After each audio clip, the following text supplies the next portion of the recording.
Hello YouTube, it's Maxime from the VDK company. We're going to do a descaling of the electric water heater. We're going to do a dry descaling, not using acid.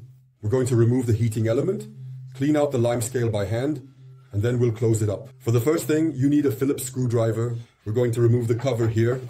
The heating element is below.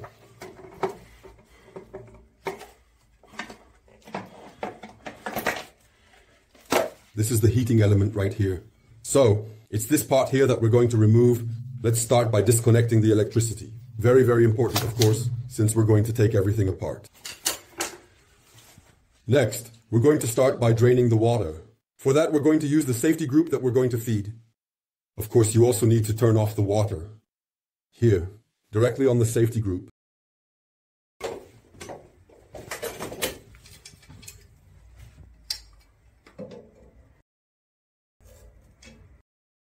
I'm doing it with pliers because since it's a valve that isn't used often, it gets a bit stuck. We will check on the hot water that the water is draining well and that it's not leaking anymore. Then we will open the security chasm and make an appendix directly on the hot water pipe so that the hot water drains quickly. To create an air gap, it's very simple. I'm going to loosen the nut on the hot water pipe. Just loosen it, I'm not going to take it off completely. Once you have your nut loosened a little bit, you don't take it all the way off and you move it a little, the hot water pipe, so that an air gap is created here.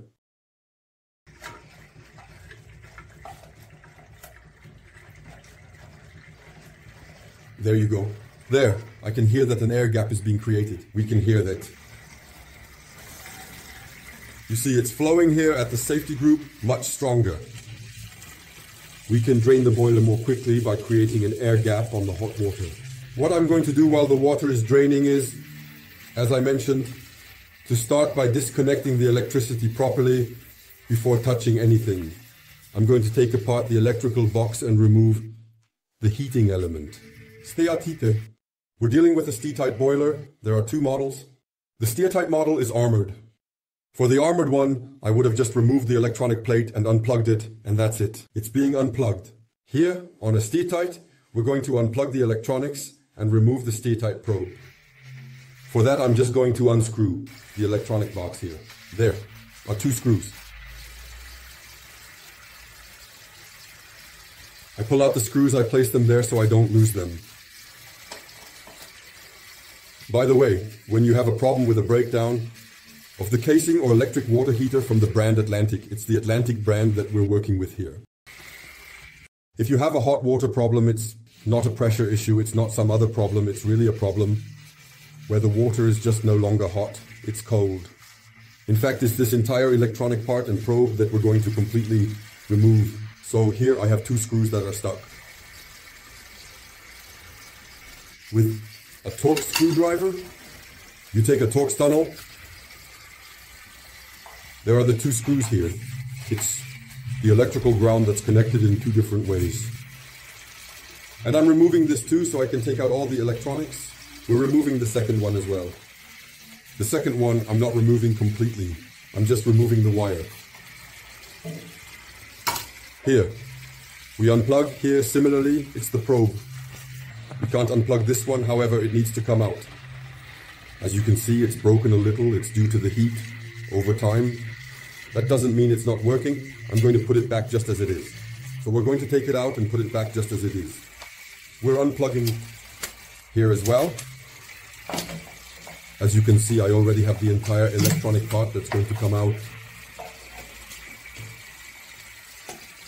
This is the electronic board. As you can see, it broke. That doesn't mean it doesn't work anymore. This is the temperature probe, so we're going to place it here. We're just removing it to detach.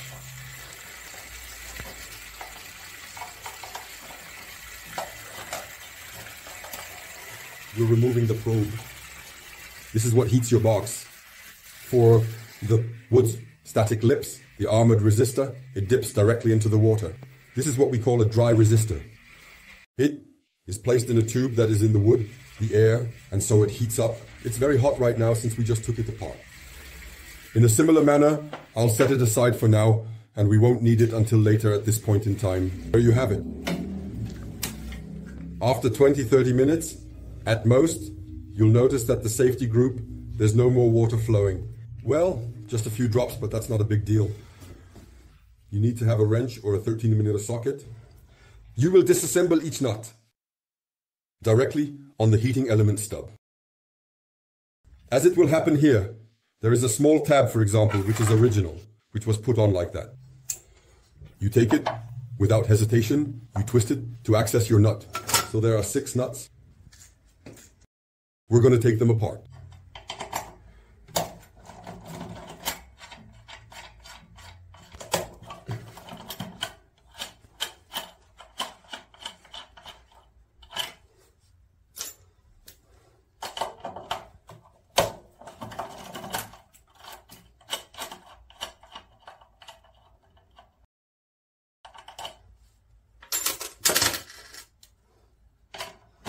Here, the last 2, what I'm going to do is first loosen them. Because once I've done those, the heating element can come loose. Generally speaking, the gasket between the flange and the housing is glued. So here, I'm going to take them apart, and you'll see that actually my flange isn't going to fall off, it's glued. You have a screw there to detach it, and a bucket that you're going to hold underneath at the same time.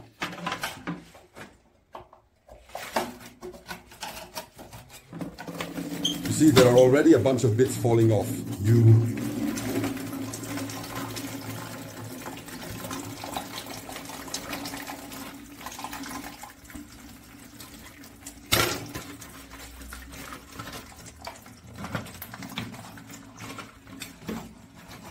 You see the bits. Here we go.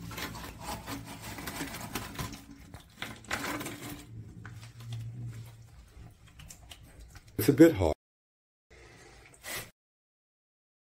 I'm going to take it with a glove.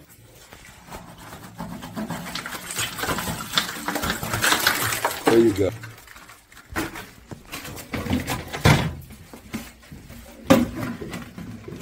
Ah, yes. So it does go down a little bit, but you go.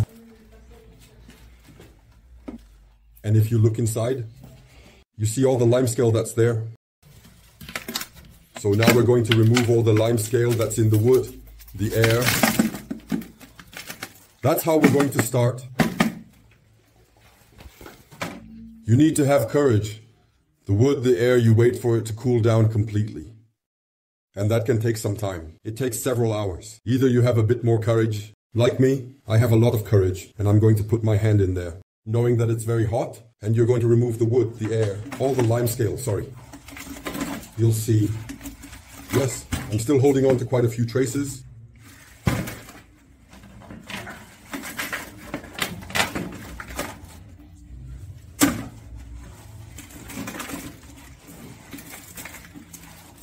It's hot.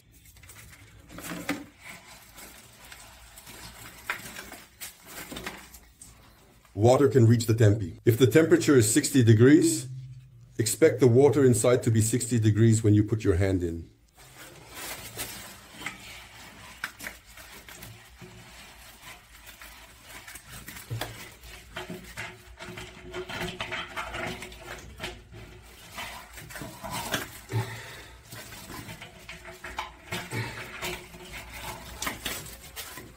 Even glove, no problem.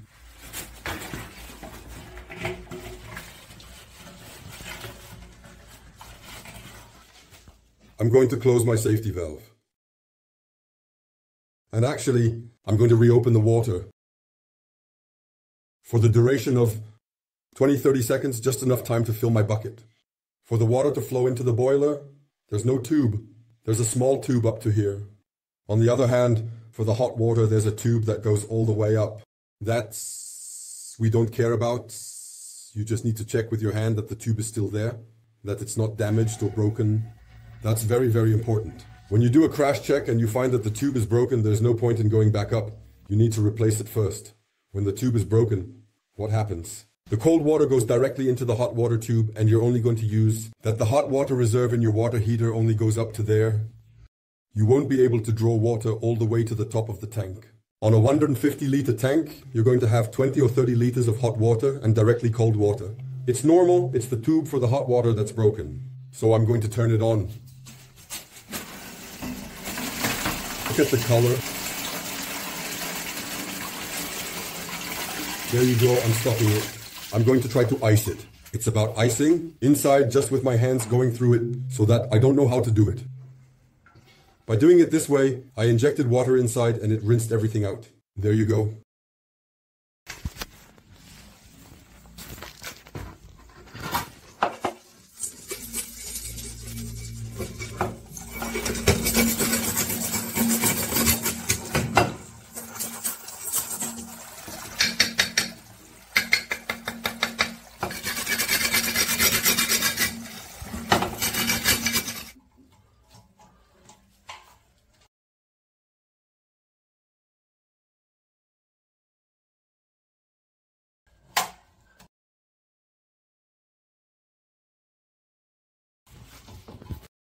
It is important to check the seal is properly fit around its entire edge. You definitely don't want there to be any pinching or anything like that. There you go. It's properly in place. Once it's carefully and securely in place, we inject the probe.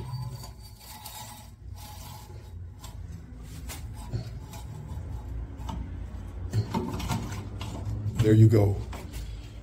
We're just going to directly put on 2 nuts to block it. Just against.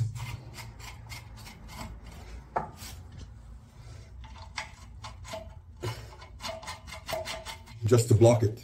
We're going to put the others on, and then we're going to tighten them in 3s.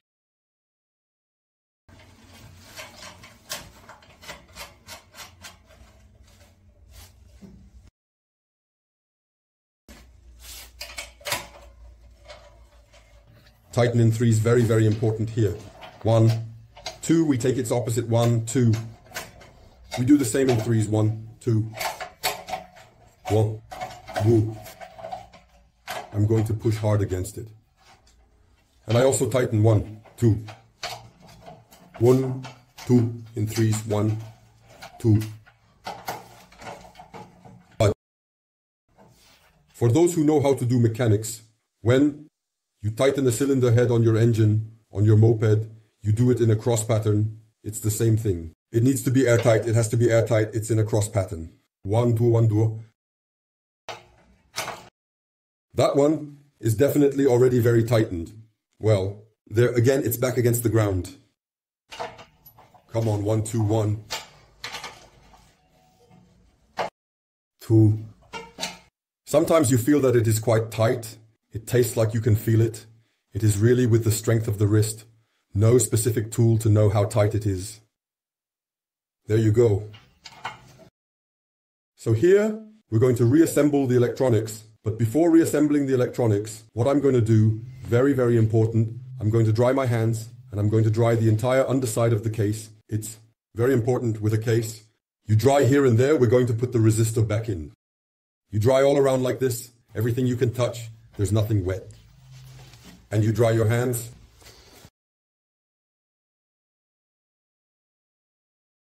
Next,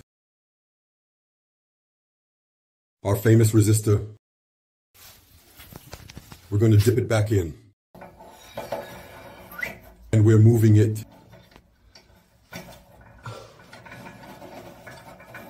With our thing here.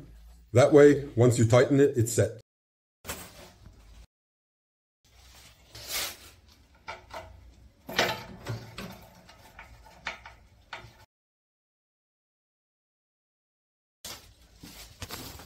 There, same thing, we're going to put the electronics back in. To put the electronics back in properly, we plug it in. First, we slide it in. I already showed you, it's broken. If you want, feel free. If that happens to you, you're doing maintenance, you can easily replace it. I would have offered one if I had it, but I don't, so I'm not offering it. Anyway, I'm sure it still works. We slide the resistance back in. gently, all the way until about here. You can just see the black thing, we just get it stuck in there, that's it. Then here, I'm going to plug in my connector directly by coming in from underneath. I put it back in its slot here. Go. And I plug it back in. Once that's done, I'm putting in my 2 screws here and here.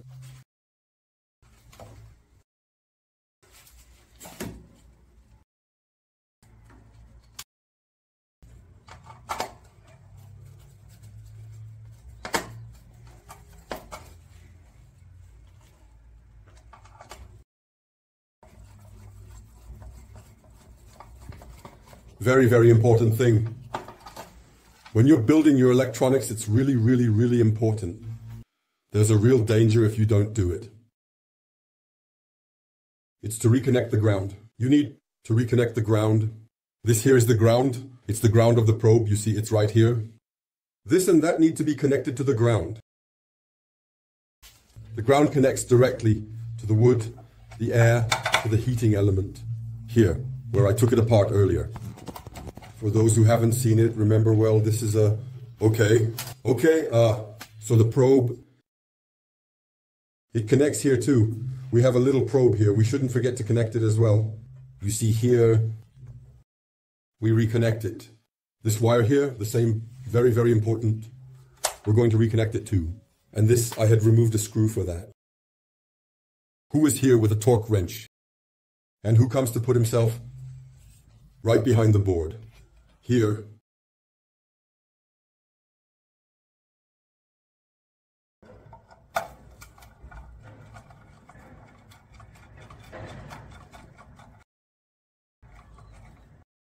There you go. So, above all, don't make the mistake. Once you've put everything back together, everything about the box, the air, you might be tempted to want to connect it directly. You need to know that as long as you haven't put water in your box, the air, if you connect it, we can't register the temperature. So the resistor, it's going to start heating up and it will break instantly within 5 minutes. You don't have time to fill the water. The most important thing in there is to fill the box with water, the air. There you go. I'm opening it for you. And I'm going to open my hot water tap to remove the air that's in the system. The box, the air. The box, the air will fill up. All the air will come out of the box, the air. And as soon as you have water at your hot water tap, you close your tap to connect your box, the air. I almost made a mistake. For those who were paying attention, they would have noticed it. But for those who are too busy listening to me and not watching what I'm doing in my video, they would have made the same mistake as me. Look. I had turned the water back on and then I turned it off. I did it quickly because I didn't reconnect my hot water pipe to my box. That would be a disaster because I would have spilled water everywhere. All right, let's put it back. Let's check that the seal is in there. The seal is in there, we put it in. Well, it's a little bit calcified here on the sides and all that. It's an old fitting, so it doesn't turn by hand. We have to take it with pliers, it's not a big deal. You need to make sure that the thread is straight, that's the main thing. There you go. Tighten it.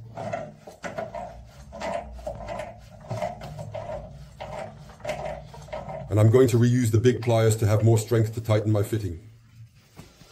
I have fewer strokes with it, but more force with a big pair of pliers, of course.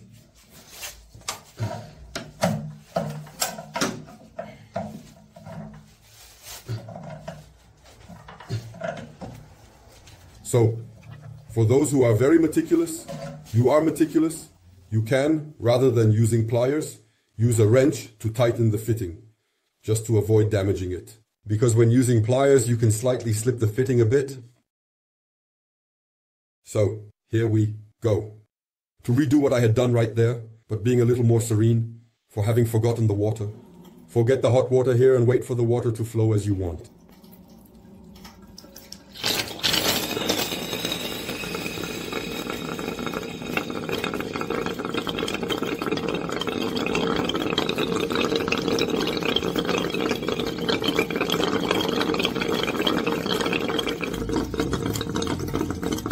Liters at the head. Look over there. There it is. It's coming. Look over there. So once you've simply and gently done that, you close your faucet. Next, you can connect the electricity. Without being afraid of anything, of course, take a look first. There's no leak, we can go ahead. There, the unit is reconnected, so it's heating up. And then we put the casing back on. Finishing.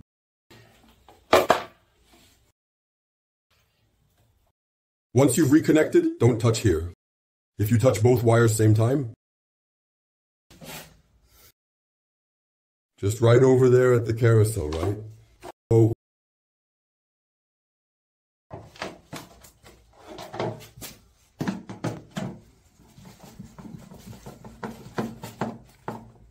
and there you go, the job is done. Descaling a 150-liter electric water heater from the brand Atlantic. The process is the same for a Bulex, a Junkers, or an ACV. No matter the brand, a sub-brand, a main brand, there's no problem as long as you have the day.